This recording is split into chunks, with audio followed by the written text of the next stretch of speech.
कापियों पर वो लिखी तहरीर जिंदा है, तुम्हारे फूल चेहरों की हर एक तस्वीर। आज के दिन का मनाने का मकसद एक ही है कि पाकिस्तान के जितने भी शोहदा हैं, चाहे वो आर्मी से हैं, पुलिस से हैं, सिविलियन शोहदा हैं, वो हमारे लिए सबसे बढ़कर हैं। उनकी इज्जत, उनकी फैमिलीज की इज्जत हमें सबसे बढ़कर है। आज के दिन हम उनको याद कर रहे हैं, उनकी कुर्बानियों को याद कर रहे हैं। वो हम उनकी कुर्बानियों को ता हयात ता क़यामत इंशाअल्लाह नहीं भूलेंगे।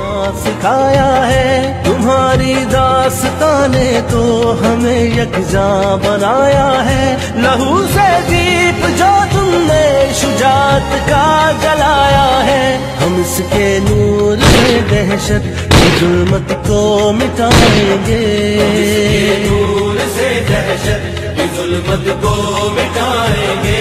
जैसे कि आपको पता है कि डिस्ट्रिक्ट एडमिनिस्ट्रेशन की तरफ से पाकिस्तान में योम शुहदा के हवाले से एक रैली का इनेकाद किया गया था, तो उसमें रेस्क्यू 112 ने अपनी मेडिकल टीम के साथ और इस रैली में जो है एक भरपूर शिरकत की है, क्योंकि हम पाकिस्तान के साथ हैं, पाकिस्तानी अफवाज के साथ हैं और अपनी कौम के साथ हैं। किताबों कापियों पर वो लिखी तहरीर जिंदा है, तुम्हारे फूल चेहरों की हर एक तस्वीर जिंदा है, अदू का काट कर रख दे। ये महबूब में पाक फौज के शोहदा जो वो हमारे भाई हैं, वो हमारे लिए जो शहीद हुए हैं, उनके लिए हमारी रैली थी।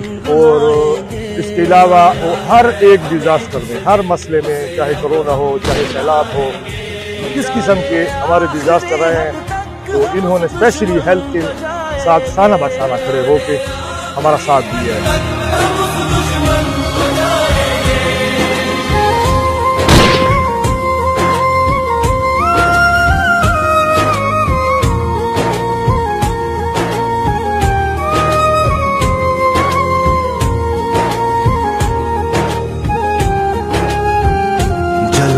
जो चमन आया उसे हम राख कर देंगे,